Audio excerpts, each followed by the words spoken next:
Ladies and gentlemen, let's get into the video. The tech industry is a very strange industry at the best of times, and it's even companies which are suing each other or at each other's throats a lot of the time, Samsung and Apple, sometimes have to form alliances.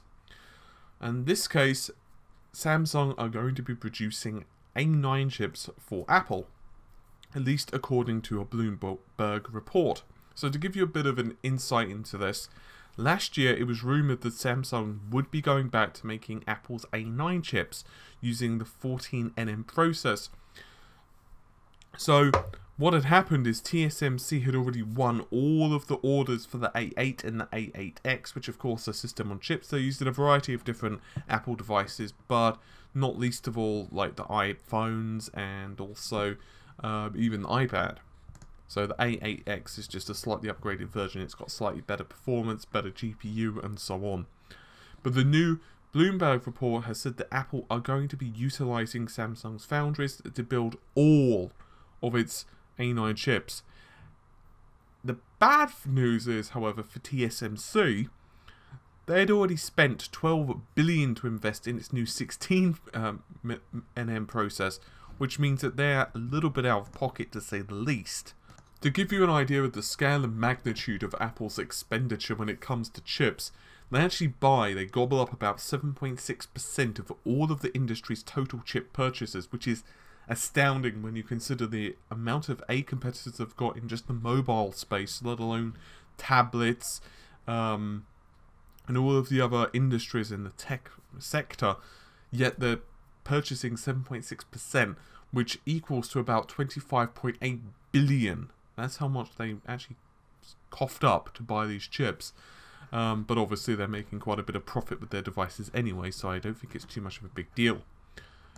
So Samsung actually lost about $1 billion when Samsung lost the contracts for Apple. But obviously now they're going to be gaining the billion again, if assuming these rumors are accurate. So it's kind of weird because you get this situation where even competitors end up being customers for one another because they, need one another's help. So it's kind of weird in that respect. As many of you know, Apple are intending to release the new iPhones, iPads and so on in the fall, which should be when the 14nm chips, the A9s, are actually out.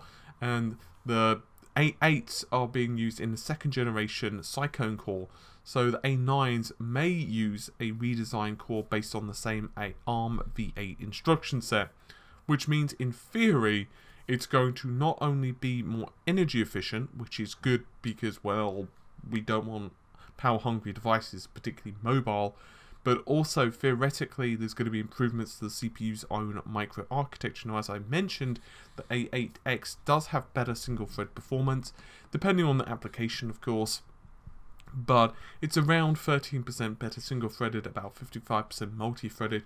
So obviously from the point of view of a customer, they want two things generally. They want better performance than the last generation, and they also want lower power consumption.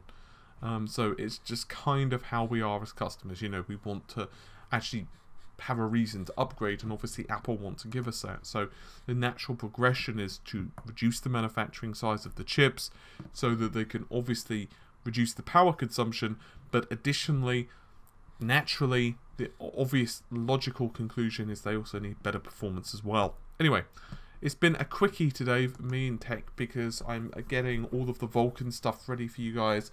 We've also been recording Dark Souls for the tech analysis and all of the other bits that I've been saying about the last couple of days. So hopefully all of that shall come together tomorrow.